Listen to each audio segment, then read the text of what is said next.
Five, four, three, two, one.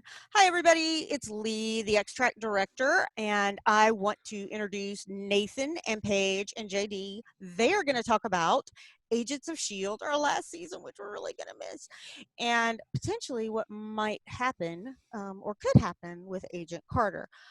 Nathan is one of the podcasters on the 42 Cast podcast, and Paige and JD do the Level 7 podcasts, which are also all both of those are awesome. Paige had me on last year, and it was basically 30 minutes of me squeeing over Phil Coulson. It's a great time. Yeah, it's a great time. If all you want to hear is me squeeing over Phil Coulson, that's the one to go to. I am going to turn it over to Nathan, who's going to moderate, and thank everybody for listening, and thank all three of these people for taking time to record today. Woohoo! Bye. Bye. Bye. All right. Okay. I'm sorry. I'm just laughing because it's just like something put over the camera instead of like actually like just discontinuing. Right. I know. Isn't it sad? It's the voice in the box. Yes. Okay. Don't pay attention to the woman behind the curtain. All right. But yeah, so we're here to talk about both Agent Carter and Agents of S.H.I.E.L.D. As Lee sort of alluded to, this is kind of the end of Marvel TV. We'll get to that in a little bit. But yeah, so we knew heading into season 7 of Agents of S.H.I.E.L.D. that it was going to be a time travel arc. One of the things that I thought for sure we were going to see was Peggy Carter in season 7 of Agents of S.H.I.E.L.D. And I was kind of surprised that we didn't. Now, of course, they did. I really did think that she was going to be in that episode where we got to see Sousa for the first time. I was like, come on, we got to get both of them together again, at least for like a scene or something. Yeah, because it would seem like the perfect opportunity to sort of, give a nice send off to Agent Carter, which is one of the really sad ones where, when with various Marvel shows, they either knew or didn't know at the time that they were going to get canceled. And some of them had like kind of a nice ending where it's like, well, you can continue the character if you wanted to, but it's not really important. But then other one like Agent Carter is one of the really bad ones where it's like, we kind of had a cliffhanger. Yeah, it would have been nice to sort of wrap that up as part of this season of Agents of S.H.I.E.L.D. So I was a little sad that they didn't go there, but we did get Agent Sousa, who is one of the characters that I really enjoyed from the show. So what did you guys think about Sousa's involvement in this series? We'll start with you, Paige. Well, you definitely have me sad again about the end of Agent Carter and it being on a cliffhanger. And I just call it like Schrodinger's Jack Thompson because we just don't know what happened with him exactly. I loved Agent Sousa from Agent Carter. I wasn't as big as a lot of people were on the show as a whole, but I did love the characters. And I love Sousa. And seeing him actually come on to S.H.I.E.L.D., like I thought they were going to kill him. Like every single episode, I was like, I can't have this joy for this long. I'm not allowed to have this. Am I for this last season when everyone should have a bullseye on their head? So I loved seeing his character develop over time and be introduced to all of these time periods, like a man at a time. I really enjoyed that a lot. Yeah, and JD? So I also wasn't as big into Agent Carter. And on top of it, I didn't care for Sousa all that much. He had a Grant Ward problem for me from season 1, where he was just like kind of nothing. He didn't have that much of a personality. So I don't know. I was not super excited to have him until he showed up and started becoming more and more integral to the team. And really, like, the last 3 episodes of the season sold me on Agent Sousa being around. And I did the hardest 180 on anything I've done in the show with that character, just absolutely adoring having him around and wishing that we had him for longer. I'm not super surprised that we never had Peggy, just because I don't know what Haley Atwell is busy with, but I imagine she is busy with something. And she's a bit bigger of a name, so I'm not super surprised that we didn't go back and revisit with her, even though I think there was a rumor out there for a while that we were going to. It would have been nice. I definitely agree with that. Even though I wasn't huge on the show, she's one of my favorite characters. But I'm not surprised. Her absence was felt and missed, but yeah, I'm not surprised we never got a chance to hang out with her. I am Well, glad and that I am glad at the end of the day that we got Sousa though. Mm-hmm. yeah, I wouldn't be surprised if the showrunners even had reached out to her and asked her to come on, but then it turned out she was either busy or asking for too much money or something, and then that, fell Yeah. through. So they decided, well, we can still pay homage to the Agent Carter series by getting Sousa in, and integrating that character. And I think in a lot of ways that works better because he's a character that could continue with the team. Whereas if it had been Agent Carter, we could have gotten a cameo in an episode, but that would have been it because she has to stay, in her time. Exactly. So yeah. I'm And sure they asked. I I'm loved what definitely they sure did they with asked. Simmons. I love what they did with like Simmons in that moment in that episode too. Be like her masquerading as Peggy Carter. So we had the shout out, but we also had a cool twist where Simmons like, I am absolutely my hero, and I'm going to do this. Right. Yeah, I really like that because you, as the viewer, know that Sousa is not going to be fooled, but until he's actually there and basically confronts her, she has no clue that like this guy totally. Oh, so you're Peggy Carter? Yes, Look, that's correct. in the spirit of Dragon Con, she was just cosplaying. I don't see any harm with this. Yeah, with the Sousa character, I was finally happy to see Daisy pick a decent romantic interest because Not get him killed? Yeah. right, well, and not get him killed, but even beyond that, I have always been like, oh god, Daisy, why would you even be interested in this person like time after time after time on this series? And finally with Sousa, I'm like, okay, I can see this. I get this. So I thought that was kind of nice because definitely a step up from like a Lincoln or a Deke or any of those that were sort of like put forward either as a love interest or a potential love interest. And I was really worried that they were going to do Deke and Daisy, and I'm like, it just does not. I just don't buy it. I would not buy it if suddenly she was like, hey, you know what? You've been chasing me all this time, and I like you back. And it's, no. I was very firmly in the camp, which actually caused some heated disagreements on our podcast. I was very firmly in the camp of like, I am done with romantic interests for Daisy because like she's had two legitimate ones before that both ended terribly. And then she's had like the show has teased us with people that were interested in her where there was some romantic tension at different points. And I was just kind of done with it. Again, the last 3 episodes really sold me on the whole concept of Sousa and how he interacted with the team and him being a good fit for Daisy. Like by the time the show was over, I was very firmly in the camp of this is nice. I'm happy they're happy. Yeah. Yeah, I'm very happy that these two characters are happy with each other and that Daisy These two has absolute dorks. Right. Astro ambassadors. I love it. I just love that these characters are happy, and I love that like Sousa got fleshed out as a character, and I love that Daisy has a boy thing around her that is like a solid brick of a man and isn't like playing another angle, isn't like he is who he is, and that's what Daisy needs in her life if she's gonna have anyone. Like that is his role. Yeah, I mean, at the end of the day, his kind of like the thing that I criticized him about at Agent Carter, where he was a very simple character, like that simplicity of I am who I say I am, and my actions align with what I say, is a really good fit and exactly what Daisy needed.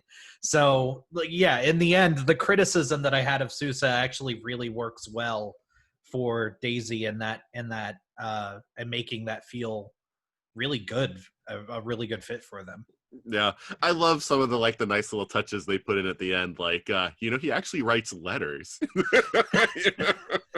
Because being a man from the 50s, I could watch 35 minutes of him busting her for calling herself Quake or being called Quake. I could have watched that scene for hours. Tremors, I thought it was Quake. Yeah. So sort of sticking with some of the side characters or characters who have come in later, it wouldn't be a Whedon show, even if it's the not Joss Whedon, without a death. And we had Enoch pass in this season. Why must you remind me? Yeah, No, it's hard to watch, isn't it? That's easily one of the best episodes of, like, for me, the show, honestly, with the execution of it, just overall, and then how meaningful of an ending it has. Like, Enoch has been one of my favorite characters for like almost like since he showed up. Like, I was a little wary of him when we first saw him like kidnap our agents at the diner, and I was like, who is this guy? What are you doing? But then, like, his friendship with Fitz over the years, and his existential crisis that he had when he was kicked out of the Bad Robot Club, basically. I've loved his evolution as a character so much, and to see him just sacrifice himself for his friends is, it just gets me right here. It really does. Yeah, it surprised me how much, like, it surprised me when it happened, because I should have seen it coming, and then it's one of those things that because of that, it's a sucker punch. But I like the point you brought out about the episode, though, because I usually don't like repeat episodes, the Groundhog Day sort of trope, because a lot of times it's just an exercise in frustration. This usually turned into like a light comedy episode or whatever of, oh, we got to repeat the same thing over and over again. There were few laughs in that episode, but actually, like, each iteration like taught us something, or at least most of the iterations did, and it was like sort of unfolding a box rather than just like, how many times can we just put these characters through like a situation and watch them womp womp womp womp, they didn't get it this time. And so, yeah, I agree. I think that episode was also like really well done, and then having Enoch's death as sort of like the end point of that episode, made it like even more poignant, as far as like, this mattered. It wasn't something where it's like, once we solve it, we just get out of it and then everything's fine. So it was a very well done episode. But yeah, man, I'm so sorry to see Enoch gone. It was a bottle episode until it wasn't a bottle episode anymore. No, and I'm of the belief that it's the smartest, most well written episode of the show, and probably best directed episode of the show too. So, yeah, no, definitely agree with that. So Deke's direction, because Deke's been a character. I called him a second-rate Star-Lord when he first showed up. He's kind of been all over the place, I feel like, to the point of even season 6. I really liked his character in season 6 and what they did with it, and I kind of took his side against the team, being like, oh, like, you're this sort of useless jerk or whatever. And I'm like, he's trying to solve world hunger, okay? I mean, like, you can say he stole technology, but like, he didn't really, because in his time, that was the tech that was keeping the lighthouse, So it's like, he came by it naturally, even if in this time it's shield tech. So, I felt like people kind of misjudged him. I was not super happy with the Deke becomes a rock star episode. After we had so many really good episodes with the time travel of like hitting home, like the danger and everything, it's like, I was like, oh God, like, this episode not only is it goofy, it's like the Chronicoms are even being really stupid in this episode. But I changed my mind in the last few, because that was setting us up for Deke staying behind and even potentially becoming the director of the Shield in this other universe. And also, right. So yeah, I'm just kind of curious about what other people felt about that. So JD, let's start with you this time. But like, how do you feel about Deke's ending? Do you feel like it was a fitting way to write out the character? Oh yeah. I felt like he was always, if there was going to have to be somebody to stay behind, it was always going to be him. So I felt that was pretty well earned. I love that episode where he becomes the rock god. It was such like a send up of 80s slasher movies, and also demonstrated how unreliable of a narrator he is, because that whole episode is him telling May what happened when him and Mac got left behind, and it's all like the most blood that they have ever thrown around in an episode, and just so absolutely ridiculous that I really enjoyed it. But yeah, I've always defended Deke. I feel like for most of the time that he's been around, I love that dummy. Yeah. They definitely have specific roles on the team that when one of them leaves, they usually bring in somebody else to fill. And I felt like he was filling that Hunter, like, kind of comedic relief role, the one that was always willing to say something weird or something dumb to get everybody to laugh. like that was what Deke turned into. And I like of that role, I mean, aside from Hunter, I think he probably filled it the best. I really enjoyed having him around, and it felt like he got on really, really well with the rest of the cast as well. So I don't know. I would have loved, that is a character that I would have loved to have met way earlier in the show's run, to really like to have him have the same amount of time to dig into him that we ended up getting with May and with Coulson and the others. Yeah. The only thing that kept frustrating me is like his like, oh, but and someday like you'll see me again, and I'm just like, no, like this is so different. The odds that Fitz and Simmons' daughter will meet the same man that she would meet in the Lighthouse timeline when when the world quaked open, there's no way. Like you do not exist now. We're already not on that timeline. Right, exactly. Like you're not going to be like born in this timeline. It's just not going to happen. But yeah. But oh well, maybe he just wanted to think that way. But anyway, so Paige, what about you? What are your thoughts about Deke and his ending? I really like Deke through the whole run. I do feel like he might have been written a little bit like inconsistently at times. I guess like it just feels like in the first couple of seasons they really didn't know what to really do with him until we had that big reveal that he's like their grandkid. And then suddenly like, okay, now we're going to focus on the super smart aspects of Deke. And I loved his moment like in the past season, like when he was like, I'm not just the comic relief, I can actually help solve these problems. I'm going to go do this. No one thinks I can do this, but I'm going to go do it. That's one of my favorite moments of the series, honestly. So I love where we left him. I actually did like that episode, the season 2 in the 80s and the whole chopping mall references. And I'm a kid of the 80s, so I loved it, especially the Max Headroom references. Well, yeah, I did like Coulson as Max Headroom. That did make me laugh. You not love that. So I love how it's kind of ambiguous where they leave him, where everyone from S.H.I.E.L.D. is looking to him for leadership, but is he the kind of guy to really do that? He did that with his group, with his band, but how is he actually managing an organization that just got rocked in that universe? How is he actually doing that? And will he sell out Madison Square Garden? That is also equally on his mind. So I like where they left him, and I kind of like how he's like, you'll see me again. I kind of halfway want to think of that like I'll find a way to jump between the different universes again because I'm super smart and I'm just like that. Yeah, no, I wish, the one thing that I feel like, or I missed that I did like about season 6, because I did like his interactions with Fitz. Because while everyone else, like I felt like Mac and everyone else came down, I kind of like the idea of Fitz not seeing things seeing things he doesn't like about himself in Deke.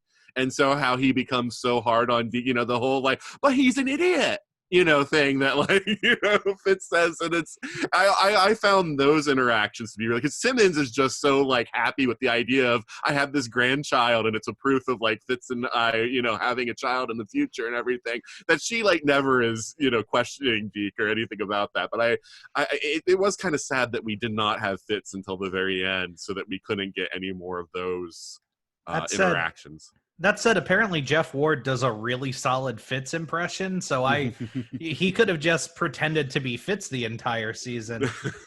I wish that we would have gotten a scene where Deke did the Fitz impression to Fitz. Yeah, no, that would be really good. Yeah, I have no idea. I don't know if you guys know like what was going on with Ian DeCarestaker. I don't know how to pronounce his name. I'm not going to try. But like what he was doing and why he, wasn't in the season until the last 3 episodes. I think it was a logistic reason. I think he's definitely filming something right now. I think with Hugh Laurie. And I'm very excited about that because come on, Hugh Laurie. But I don't remember where exactly in the timeline of filming and making all of this stuff that he filmed Overlord, because that would have taken him away from everything for a while too. So I mean, yeah, I'm pretty sure it was just a logistics issue. It's cool that his name is in every single episode as being like starring in it. Yeah, well, I mean, so much of this show was built on the back of Fitz. I mean, like, his character was so intrinsic that it's like, yeah, even if he's really not in that final season, like, except for the very end, it kind of feels like fitting, like, pay him homage because his character was such a central part of the show for so long. Yeah, for sure. And I mean, if there was a negative of season 7, I think it's probably that, right? The fact that we didn't have Fitz around until the very, very end, given how integral he is to, I mean, still integral to the plot of season 7, but integral to the whole overarching narrative up to that point. Like it did feel really weird, like a really weird choice to just not have him around. And it, obviously it was a logistical reason, but nobody's going to remember that it was a logistical reason when they watch the show in 5 years to like recap all of it. They're just going to be like, why did they get rid of Fitz for 10 episodes? Yeah, I mean, and I know they tried to use it as a maybe Fitz is dead, kind of like thing, but I was like, yeah, no. Like, no, He's going to show up at the end. I know that much. Because they even showed at the very end of season 6, they showed Fitz saying something, to Gemma, like before they time travel for the first time. Like he was at a microphone somewhere, talking with her. So I'm like, he wasn't dead when they left. And so this idea that he's dead and that's what Gemma's trying to forget, I was like, that doesn't make sense. So I know the explanation is something else. So yeah, they never fooled me with that. I don't know if they fooled anyone else, but I felt like that was yeah. You can't kill a character like that off screen. Like that would be the biggest, I don't know, dishonesty to the narrative if they did that. Oh, they would have angered many people with that. Mm-hmm. Yeah, honestly, when they started talking about test results and wanting to live their lives for a while, my mind instantly went to what it was. She's pregnant. Same. Yes. Yeah. Don't fool me. So yeah. We got a little more of Daisy in this. I mean, Daisy's been kind of the kind of central figure, arguably, for the whole series.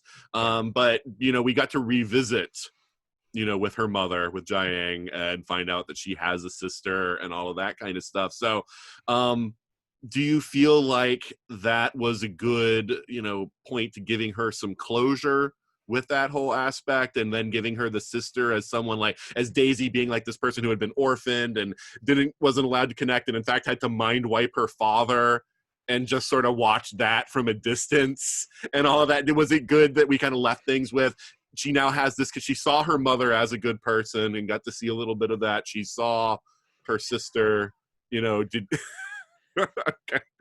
So do you guys like how that turned out? Cora is very complicated for me. I love the idea of her. I love the idea of Daisy having like a sister that she never had, that she never would have known, and then now she gets to have this chance with her in space. So that's like the end product of where Cora and Daisy end up, I feel like is worth it. For me, the journey to get to that point wasn't as fulfilling. I didn't really like Cora as like a character as much. I feel like there could have, I would have loved more time spent on her and like developing that character a little bit more, but we just didn't have the time. That's one of the cards.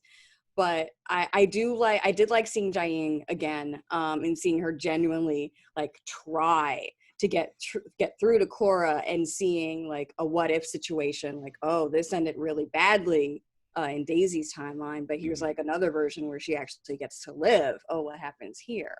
I think Daisy did find a little bit more closure this time around with Jiang, and again, like where she leaves off with Cora in space, I think is great. Yeah, I'm in the same boat. I didn't like Cora that much as a character. I love her as a seesaw, like as a piece of playground equipment. She's great. But no, I never really cared for Cora all that much because she just as a character had no consistency, and like the fact that she is, I have no idea how old she is supposed to be. She acts like she's 16, to a certain extent, which, I that part was, fairly effective. She was very easily swayed by anyone that spoke 2 words to her. Right. The endpoint, worked. I like the fact that Daisy finally got to have something resembling a family outside of the Shield team, because like that was her big concern with leaving Shield, or leaving this specific team, because she doesn't leave Shield, spoiler. But leaving this specific team, she was like, well, you guys are my family. Like, I'm glad that she finally got to have family in the end. I wish they would have done something different with Korra. I didn't like. I was fine with Jiaying. I like the fact that she saw Jiaying again. It did reinforce the fact that Jiaying is terrible at what she does. Right. But Afterlife has a very open door policy. Yeah. You just break open those doors every single week, basically. Yeah. Like, I'm pretty sure Afterlife has never helped anybody ever. Right. But God bless her for trying, I guess. Right. Well, you get the impression that before Whitehall hacked her up, she was the only one that didn't want to murder everyone that stumbled on them that wasn't an Inhuman. And then it was only after, Whitehall hacked her up that she became like, yeah, no, that's good. Let's start that policy too. So, that place is pretty bad. I wouldn't necessarily call her good in this timeline, though. She definitely was very heavy-handed with Korra. And that comes from a spot of legitimate frustration if she just didn't know what to do with Korra. But there are seeds of what she does in the original timeline sown in this. Yeah, but to be fair, it's the difficult thing whenever somebody's powers are as deadly as Korra's are. As what do you do with someone that can do that? You can't just let them go out into the world, because if they can't control their powers, they're just going to murder people, And so it's what do you do in that? So I at least understand the difficulty in dealing with Korra. Not to say that everything they were doing was right, but I understand the difficulty of the decisions there. I mean, maybe you fire your henchman who wants to murder her on site every 5 minutes. Yes. That might have been a start. Yeah. But yeah, I am glad that we got that, that sense of fulfillment for Daisy. I think that part of it worked. Eventually, I think that part of it worked. It was bumpy getting there. Yeah. Do you guys feel like the because we had May develop sort of these empathic powers in this season, and that was interesting getting into the reveal of it, and what was going on with her, because in the beginning it's kind of a head scratcher. But do you feel like that just came out of the blue, and do you feel like it really added anything to May's character? Yes.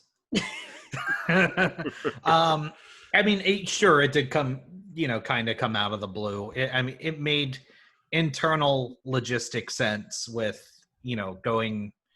picking that up in the realm where nobody could feel anything like that. I guess that kind of made sense. But, yeah, it was hilarious to give the person who doesn't like feelings the ability to feel feelings. Yeah. Well, and they played on that quite a bit early on, but then later on, it's like they almost forgot about it. And then maybe once or twice she mentioned I sense somebody's feeling this way, but then that's all that they did with it. So it kind of. I thought it was pretty crucial to the plot in a lot of spots, and I thought it definitely changes May. They do lampshade it quite a bit, so I don't think it's intended to be subtle, but she winds up being a very different person even by the end of this season than she was last season. I think I'm right in the middle, where I also do feel like they did kind of forget about it for a little episodes until it was plot relevant. Mm-hmm. Maybe not character relevant, but plot relevant. I did like that she was discovering having those powers in the beginning and just working it out and just feeling every feel from everyone. And her when she touched Simmons and was all giddy and smiley and scared the crap out of me, because whoa, May is smiling. All right, weird. We were all like, oh, she's finally snapped. Great. Right. So I love seeing those moments, but it really didn't have as much impact on me over the long run. I feel like where we leave her as a teacher, feeling those feelings is actually going to be a big bonus, and that's where I feel like, oh, there's a good reason, there's a good character development. We're never going to see that, unfortunately, but it's cool to think about those powers being used there. Mm-hmm. No, that's a fair. I mean, that's a fair thing to say. I mean, I liked the fact that like May moved on with her life, because that's the problem. Like from season 1, episode 1, her problem was that she was frozen. She had murdered that child.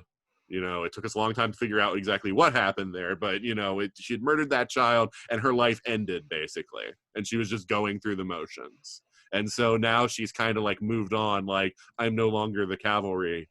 I'm a teacher, and that's what I'm going to do, which is actually kind of interesting when you think of the fact that that's the life that Coulson had wanted for himself originally. Yeah. And that's the life that she's choosing, after Shield.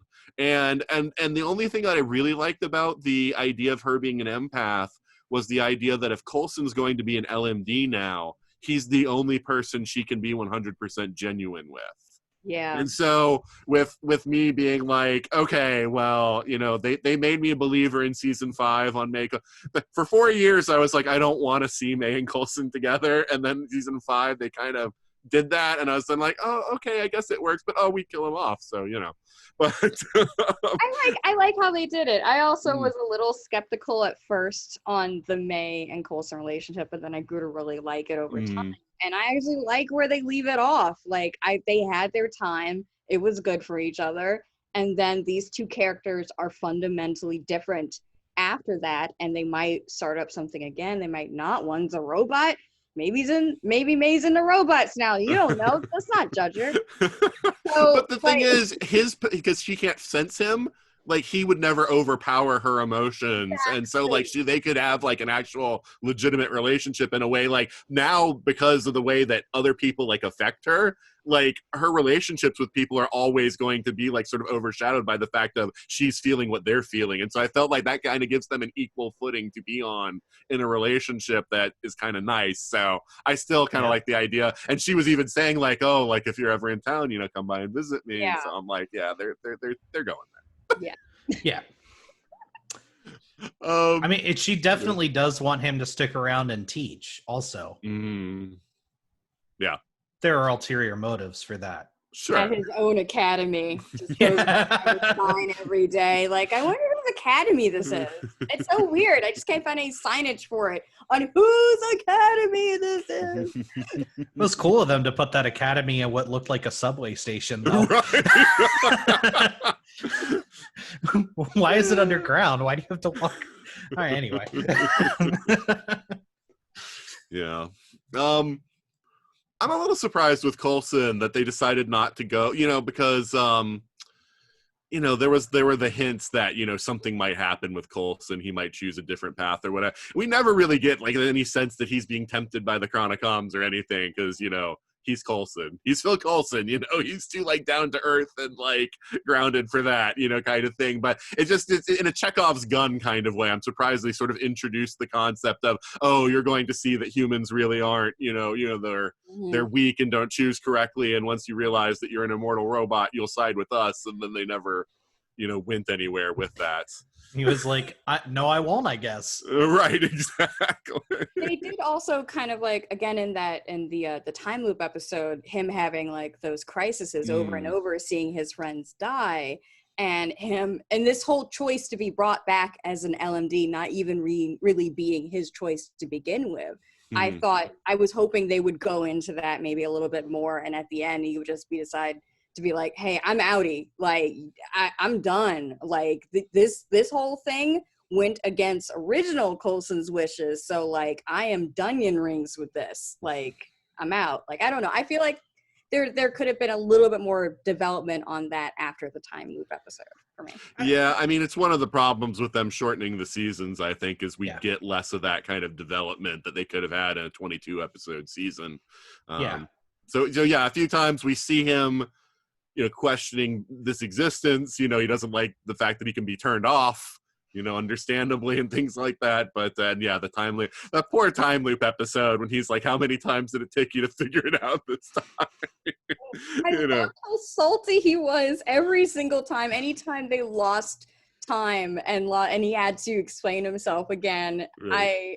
That's like one of the best parts of that episode, because it wasn't just each loop, it was that they lost something each time. They got closer to something really bad happening each time. It wasn't like a full reset. I loved it.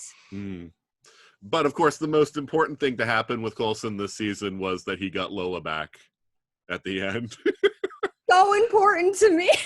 He got his first and truest love back. Let's be honest.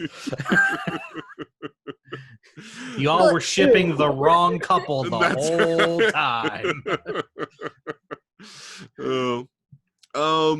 So I don't know. I don't have a whole lot more to say about like the main characters. I mean, do we want to give some shout outs for Mac or Yo-Yo and Simmons this season? I loved Mac so much in this season, and his beard for that one episode. I love that he turns into Mac Fury at the end of the show. Yes, that I absolutely like, seeing him on the helicarrier with the Fury jacket. Yes. Although it does lead me to be like, how the hell did they build one of those in less than a year? But whatever. They also brought Daisy back to life through magic. So yeah, that was like the one part of the finale where I'm like, she just got blown out of a ship, and you did like a Care Bear touch, like kind of like little force touch, and you're like, oh, she's fine now. We didn't have to scrape giblets out of space or anything and put it back together into a daisy shape. Her internal organs didn't freeze and her body start to break down. Yeah, no, because it's like fine. They did the scene from Guardians of the Galaxy, but in that, Star-Lord is half alien, and so you don't know what's going on with his, biology that he can do that. Daisy's not an alien. She's an inhuman, but they're still mostly human, just with powers. You can't just like go out in space and be like, I'm good. You just warm me up. I'm fine. Yeah, I didn't realize we were going to have to. Perfect. Her hair perfect in space. I didn't realize we were going to have to treat her like a hot pocket at the end of the episode. Just put Daisy in the microwave. It'll be fine. Oh God, she's cold. Cora, can you warm her up, please? I guess. Yeah. Like big shout outs to the visual effects department for the Chronicon ships and the cool missiles and stuff they use to blast themselves out of I believe you mean the chronobombs? Yes. Yeah. Yes, that was great. And any like cool shots of like whenever like Yo-Yo was like speeding through things and like punching people as she's going. And that is something, even though, like Yo-Yo's arc, I didn't really feel like there was a whole lot there. The fact that we finally got to take that restriction off her powers of going back to the place where she started from was fantastic. Because it's like, just make it super speed. Just let her just run at super speed. That's fine. And so it was great letting her be unleashed in that way. Yeah, I do like where we ended up with her. I'm not sure that that was, again, like, boy, did the journey really get cut off. And we did not spend nearly enough time digging into, like, why this restriction was there in the first place and what she could do to take it off. But I'm happy with where we ended up. Right. Like, I mean, obviously we were building to the Zoom call at the end of the show. And where she was in that was super satisfying.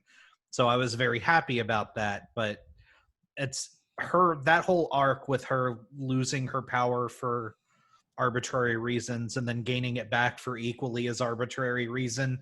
That is an arc that I think definitely got lost in the crunching of the season. Yeah.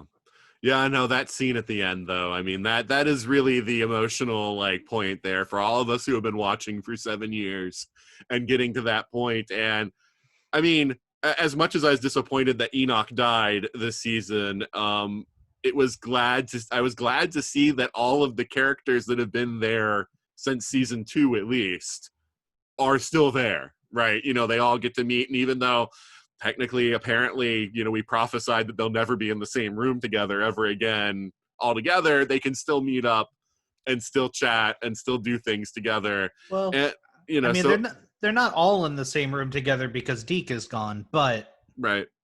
Well, fair enough, but I mean, he's a very recent addition to the cast, so I'm just talking about those characters. Is that they, yeah. it was good to see them all sitting around, and the idea that they'll keep doing this, even though they're not on the same team anymore. That they'll keep on keeping on, and so I liked that. I thought that was a good way to end the show. Yeah, I like the quiet moments of this show a lot, and just Mhm. letting the characters interact with them with each other, and letting the dialogue, the back and forth, and like speak for the literally speak for the scene. Like there's no flashy anything until we get the reveal where these characters ultimately end up. But the real meat of that sequence is just seeing these characters that we've loved for 7 seasons just pal around with each other. Like, Mm-hmm. I love it. Mm-hmm. Yeah, I mean, I even have to remind myself that like Mac and Yo-Yo were additions to the cast, because it feels like this is the team. It's always been the team. Exactly. Deke still felt like an blows- outsider, but everybody else, they've always been here. It still blows my mind when one of the co-hosts, like either Paige or Devin or McCall, remind me like, "Hey, do you remember when Max showed up from that real Shield arc with Edward James Olmos? Because he was on their side." It's like, Mm-hmm. oh right, Right. I forgot that actually existed and happened.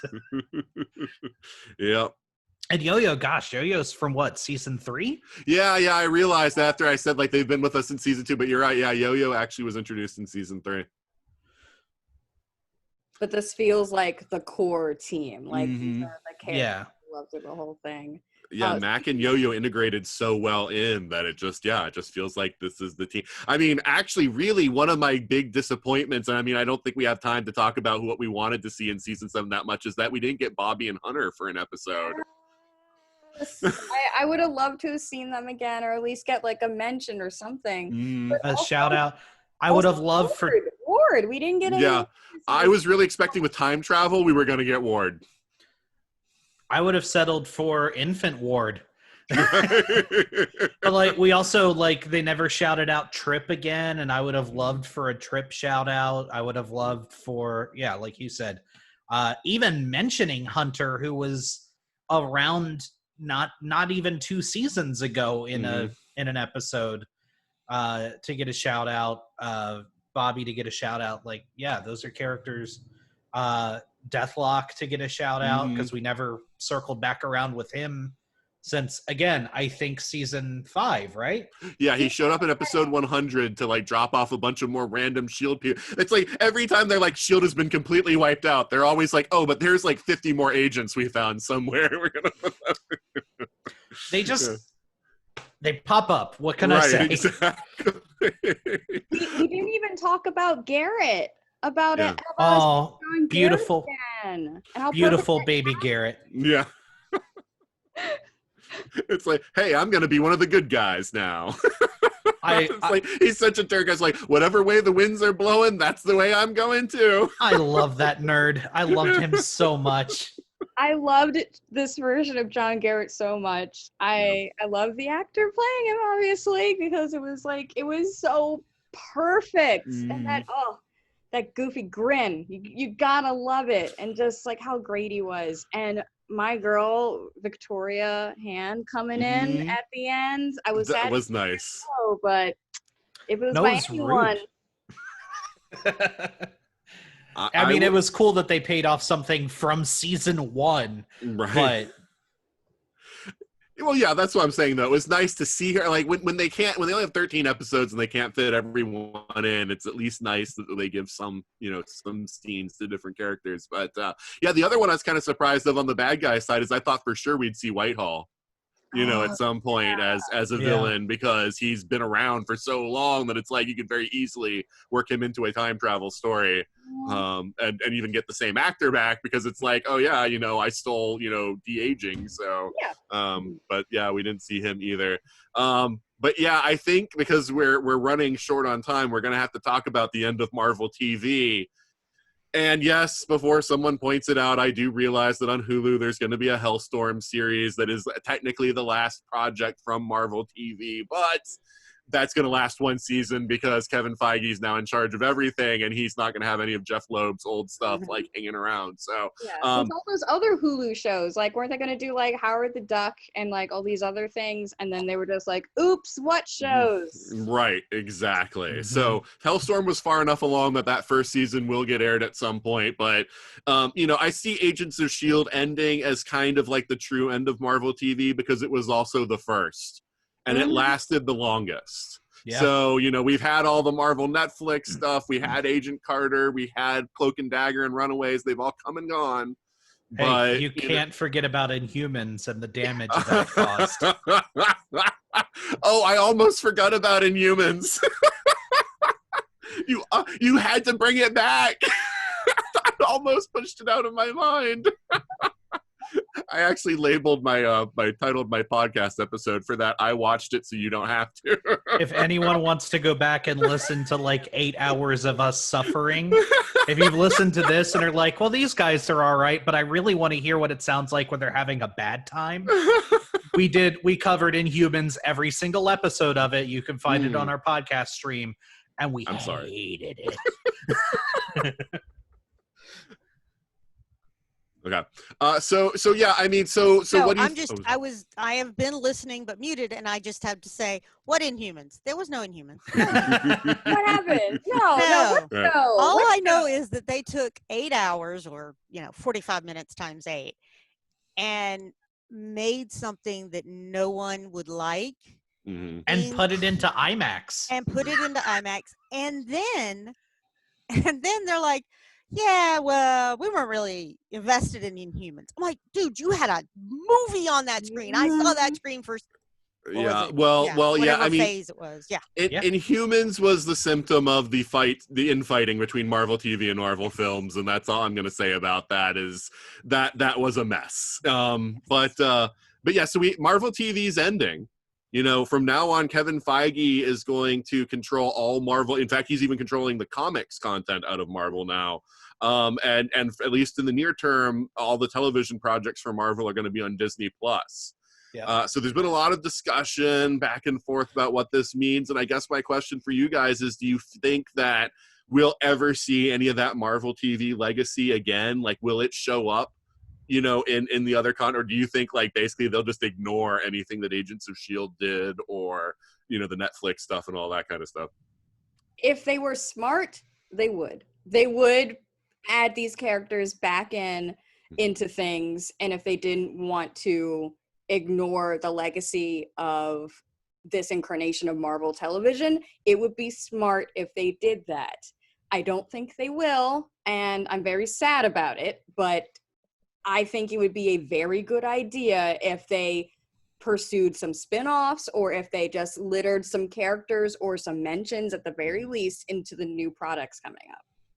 Well, and I because I'm not talking about the show I haven't seen, but I'm talking about Marvel. I think one of the other things too is you've had such great actors on some of the Marvel TV. I mean, Luke Cage, Mike Coulter is just amazing. Ritter is Jessica Jones. I mean, it's just been wonderful. And I really hope they don't lose those characters, because it would be very easy to stay in the ABC Marvel universe and do Heroes for Hire. You got Mike, you got Iron Fist. You could possibly pull Bobby as Mockingbird. Mockingbird. Thank you. It's like not Mockingjay. You could do some of that kind of stuff, because wrong part. Wrong fandom. But you could do that and do it very well. And I know that all of those actors are getting other work, maybe except the Iron Fist guy. But I'm sorry. Not everybody who's on Game of Thrones can act. There we go. Dropped it on the floor, walking away. But no, I think it's just there are some great ones, and it's easy. It wouldn't hurt them to do it, and you could do it in such a way, kind of like Agent Carter. Do 4 episodes I'd be fine with 4 episodes of Heroes for Hire every so often. I'd be fine with, occasionally there's an LMD. we all love Coulson. Coulson being the handler for Heroes for Hire would work. So I love that. I'm sorry. Well, I mean, he's an LMD. You're not going to kill him. So there you go. Right. I mean, I don't think Marvel is interested. That is what I think it comes down to, is whether or not it's a good idea. I don't think Kevin Feige is particularly interested. I never really got the sense that he was ever that invested in Marvel TV, beyond like the initial push for it's all connected, and then it suddenly wasn't. I honestly thought if they were ever going to include any of the Marvel TV characters in anything, it was going to be an Endgame or Infinity War, and they never talked about them. They never came up, and there was no hint that they existed. So yeah, I mean, at that point, yeah, At that point, are we message ever? received. Yeah, Well, yeah. like from that point on, like, are they? Were they ever going to find out that Coulson was actually still alive? Obviously not. They never touched that. Were they going to find out that Shield was still operating but on the down low? Obviously not. They never brought it up. So, like, it's just, I mean, it was a wasted opportunity, but it's one, like, they made the conscious choice to not do it. I think because everything works in cycles, at some point Disney is going to be like, guys, I have a great idea. Let's put a Marvel show on ABC. We have never done this before, but let's do it. Because everything works in cycles. But for now, like, I'm excited about the Disney Plus stuff. They're giving it movie level budgets, and they're keeping the actors from the MCU on it, and it is legitimately going to tie into that universe, unlike the lip service we got with Agents of S.H.I.E.L.D. So if they can keep that rolling, there is reason to be excited about what, Marvel as a serial, as a mini series, is going to look like moving forward. But yeah, I don't think they're ever going to acknowledge or fold back in, the ABC, Netflix, Marvel TV runs at all. Well, I just don't see them doing it. The one thing that gives me any kind of hope, where I guess there's kind of two things, is one, when Endgame and Infinity War were going on, Marvel TV still existed as a separate division. Now that it doesn't, it's possible that Feige might say, now that I have complete control, there might be certain characters or certain shows he did like that he can say, well, now I can integrate it in and do whatever. And so that's a possibility. The other thing that gives me some hope is at the end of Spider-Man Far From Home, we see that Fury is part of some organization that's going into space. And so is that hinting that they're going to segue it back up and say, like, no, this is S.H.I.E.L.D. and S.H.I.E.L.D. is back. And so they will kind of reveal that. Or I are they don't going to know. go to Sword? Or go to Which, Sword, I but mean, then isn't Sword that being the kind space of- arm of S.H.I.E.L.D. So again, they Yeah. could sort of integrate it back in that, yeah. So And it's there's possible. there's the hanging chat of, is that what Daisy was off doing, was setting up Sword? Maybe. Like, at the end of the day, I think if any of them get brought back in, it's going to be Daisy. Because she has powers. She is a comic book superhero. Like, if any of them get brought into the fold and brought into another medium, I think it's going to be Daisy. The only one I think I could see is Fury finding out that Coulson is around as an LMD and bringing him. Mostly because that was his rookie, although he did not look right out of high school, and things like that. So that kind of stuff would be interesting. I still want to see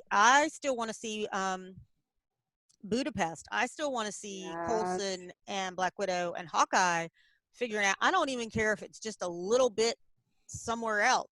I just show me Budapest, please. Yeah. My hope is that maybe we would see that in the Black Widow movie. Yes. Yeah, I think if you're going to see it, that's where it's going to be. Yeah. I'm fine with that. I'm good. Good. I got it. I'm all. That's awesome. Yeah. Okay. All right. Well, I want to thank Nathan for moderating. Yay. Yay. And I want to thank all three of you for being on and listening to me talk about Marvel TV, because I really like both of them. This is great. It is Dragon Con goes virtual. We miss everybody. So virtual hugs. Yay. And everybody stay safe. Wash your hands like your grandmama's watching. Talk to everybody later. Wear your masks. Bye.